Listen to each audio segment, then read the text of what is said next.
नमस्कार दोस्तों, स्वागत है आप सभी का अपने YouTube channel the brain education में। तो कैसे हैं आप सब? आई होप सब अच्छे होंगे और अपनी तैयारी को जो है बेहतर ढंग से कर रहे होंगे। तो जैसे कि आप सभी को पता है, हमने एसएसटी की सीरीज स्टार्ट की हुई थी, जिसमें हमने जो है 2 भाग हम कर चुके थे। ठीक है, 2 भाग के सब पार्ट है। ठीक है, आगे आज है हमारा थर्ड पार्ट। तो जिसने भी अभी तक पिछली क्लासेस नहीं देखी तो जाओ और क्लासेस को देख के आओ। और कैसी लग रही है आपको सभी क्लासेस, सभी कमेंट करके ज़रूर से ज़रूर बताया करो। Thank you for support.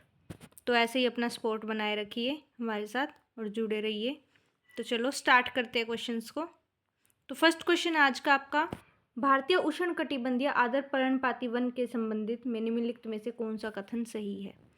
तो औसत वार्षिक वर्षा 250 सेंटीमीटर से ज़्यादा होती है, या फिर 100 गुण प्रमुख प्रजातियों में से एक है। तो सभी अपना आंसर बताएंगे। या फिर वे प्रायद्वीपीय के उत्तर पूर्वी भागों में पाए जाते हैं। तो बताओ। तो ये एक तो सागुन प्रमुख प्रजातियों में से एक है और दूसरा ये है प्रायद्वीपीय के उत्तर पूर्वी भागों में पाए जाते हैं। तो आपका राइट आंसर हो जाएगा option number D. Next question आप, चलो इसके बारे में पढ़ते हैं। भारतीय उष्णकटिबंधीय आर्द्र पर्णपाती वनों उन क्षेत्रों में पाए जाते हैं जहां वर्षा 100 से 200 सेंटीमीटर होती है, और ये वन उत्तर पूर्वी राज्यों में हिमालयों के गिरिपद, पश्चिमी घाट के पूर्वी ढालों और ओडिशा में पाए जाते हैं, जहाँ सागवान, साल, शीशम, महुआ, आंवला, स्मेल, कुसुम और चंदन आदि प्रजातियों के वृक्ष की प्रमुखता में पाए जाते हैं। नेक्स्ट क्वेश्चन है, छोटा नागपुर पठार भारत के निम्नलिखित में से किस राज्य को अंतस्थ नहीं करता? तो कौन सा नहीं करता? मध्य प्रदेश। कौन सा?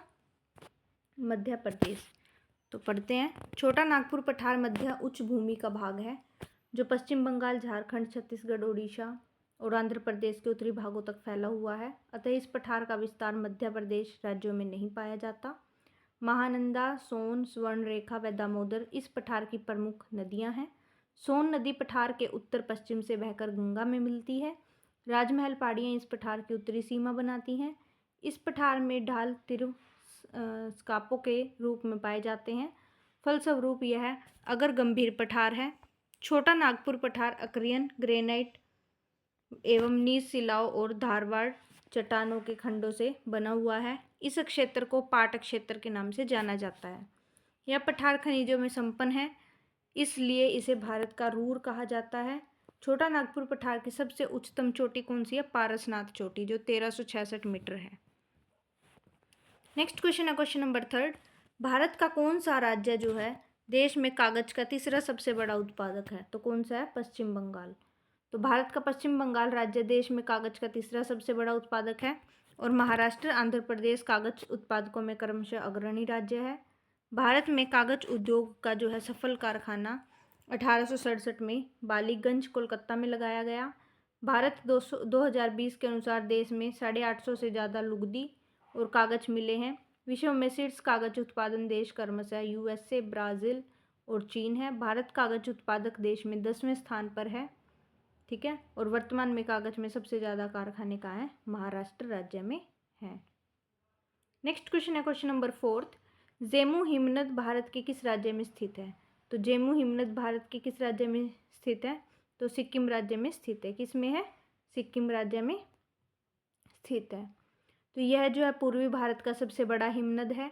इसकी लंबाई 26 किलोमीटर है। कितनी है? 26 किलोमीटर।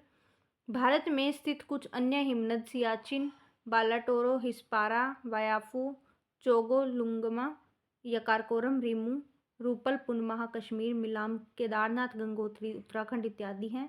विश्व का सबसे बड़ा हिमनद जो है पामीर क्षेत्र में फेडचेनको ग्लेशियर है, जबकि सियाचिन दूसरे नंबर पर सबसे बड़ा ग्लेशियर है। नेक्स्ट क्वेश्चन है, नागार्जुन सागर बांध किस नदी पर बनाया गया है? तो नागार्जुन सागर बांध जो है कृष्णा नदी पर बनाया गया। किस पे बनाया गया? कृष्णा नदी पर। और तेलंगाना राज्य की सीमा पर अवस्थित है। कुछ अन्य बांध श्रीशैलम व अलमट्टी बांध, हीराकुंड, रविशंकर सागर, जायकवाड़ी, पोचमपाद बांध, रामागुड्डम परियोजना जो है। नेक्स्ट क्वेश्चन है क्वेश्चन नंबर 6। जोहार सुरंग नामक एक सड़क सुरंग किस दर्रे के नीचे आती है? तो किसके? बनिहाल दर्रा। बनिहाल दर्रा कहाँ है? बताओ सभी। तो बनिहाल दर्रा जो है जम्मू कश्मीर में। कहाँ है बनिहाल दर्रा? जम्मू कश्मीर में, याद रखना है।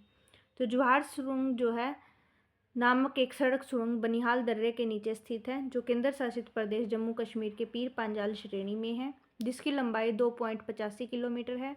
जवाहर सुरंग जो है बनिहाल और काजीगुंड के मध्य NH1A पर स्थित है, जिसे NH44 नाम दिया गया है, जिससे श्रीनगर और जम्मू कश्मीर के बीच वर्ष भर सड़क संपर्क की सुविधा जो है उपलब्ध हुई है। नेक्स्ट क्वेश्चन है क्वेश्चन नंबर 7। 2011 की जनगणना के अनुसार भारत में सबसे कम आबादी वाला राज्य कौन सा है? तो सबसे कम आबादी किसकी है? सिक्किम की है। किसकी है? सिक्किम की। तो 2011 की जनगणना के अनुसार भारत में सबसे कम आबादी वाला राज्य कौन सा है? सिक्किम है, जिसकी कुल आबादी 6,10,577 है।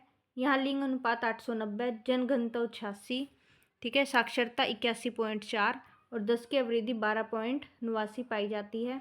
असम जो है 3, 12, 5, 576, झारखंड 3, 29, 88, 134। मतलब ये सब बताया गया है कि आबादी तो इतनी है, लिंग अनुपात इतना है, जनघनत्व इतना है, साक्षरता इतनी है। और अरुणाचल प्रदेश की 13, 83, 727 जो है क्या है?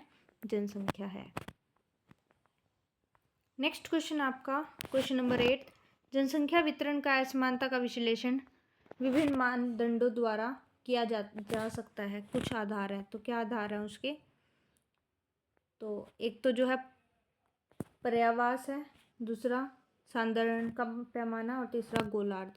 तो जो है आपके 1, 2 और 3 जो है आंसर होंगे। तो ऑप्शन नंबर बी जो है राइट आंसर है।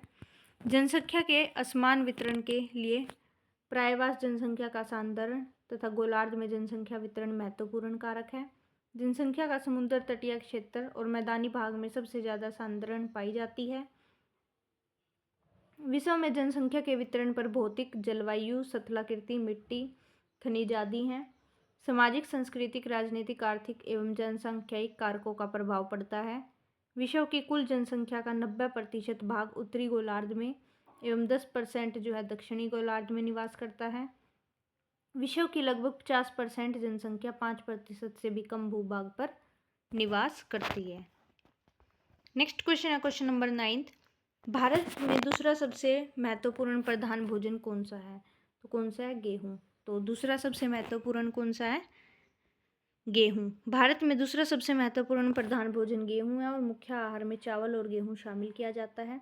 चावल भारत का क्या है? पहला है और दूसरा गेहूँ है। गेहूँ कुल खाद्यान्नों के क्षेत्रफल का 24% तथा उत्पादन का 36% भाग पर पाया जाता है। गेहूँ रबी की फसल है जो अक्टूबर नवंबर के मध्य बोई जाती है। रबी की फसल जो है अक्टूबर नवंबर के बीच में बोई जाती है। इसके लिए औसत तापमान 10 डिग्री सेल्सियस से 15 डिग्री सेल्सियस, तापमान बोते समय 10 डिग्री सेल्सियस और वर्धन के समय 15 डिग्री सेल्सियस और पकते समय 20 से 25 डिग्री सेल्सियस। लगभग 80 सेंटीमीटर वार्षिक वर्षा इसकी कृषि हेतु उपयुक्त होती है। वर्तमान में गेहूं उत्पादन में अग्रणी राज्य कौन सा? उत्तर प्रदेश, मध्य प्रदेश और पंजाब है। पंजाब 5008 किलोग्राम हेक्टेयर राज्य प्रति हेक्टेयर उच्चतम उत्पादकता वाला राज्य है। नेक्स्ट एंड लास्ट क्वेश्चन आज की क्लास का ही आपका, सुनामी का ऊर्जा प्रवाह किस पर निर्भर करता है? तो किस पर करता है? तरंग की ऊंचाइयों पर या फिर तरंग की गति पर? तो बताओ सभी। तो ये जो है इसकी गति पर निर्भर करता है। किस पर निर्भर करता है? इसकी गति पर भी और ऊंचाई पर भी, दोनों पे करता है। तो इसकी ऊंचाई और तरंग की गति पर निर्भर करता है। सुनामी में भूकंप और ज्वालामुखी के कारण महासागरीय सतह में अचानक हलचल पैदा होती है। महासागरीय जल में विस्थापन होने लगता है, ठीक है, डिस्प्लेसमेंट सॉरी। महासागर में जल तिरंग की गति जल की गहराई पर निर्भर करती है। इसकी गति उथले सागर में ज़्यादा और गहरे सागर में कम होती है, जिसके कारण महासागरों के अंदरूनी भाग इससे कम प्रभावित होती है। तटीय क्षेत्र जो है में तिरंगे ज़्यादा प्रभावी होती हैं और व्यापक नुकसान करती हैं। तटीय प्रभाव का कम करने के लिए तट के पास मैंग्रोव वन को लगाया जाता है ताकि इसके प्रभाव क्या हो सके? कम किया जा सके। तो आज की क्लास जो आपकी इतनी रहेगी। तो आपको क्लास कैसी लगी? सभी लाइक शेयर कमेंट करके ज़रूर से ज़रूर बताया करो। प्लीज़ कमेंट ज़रूर कर दिया करो, ठीक है।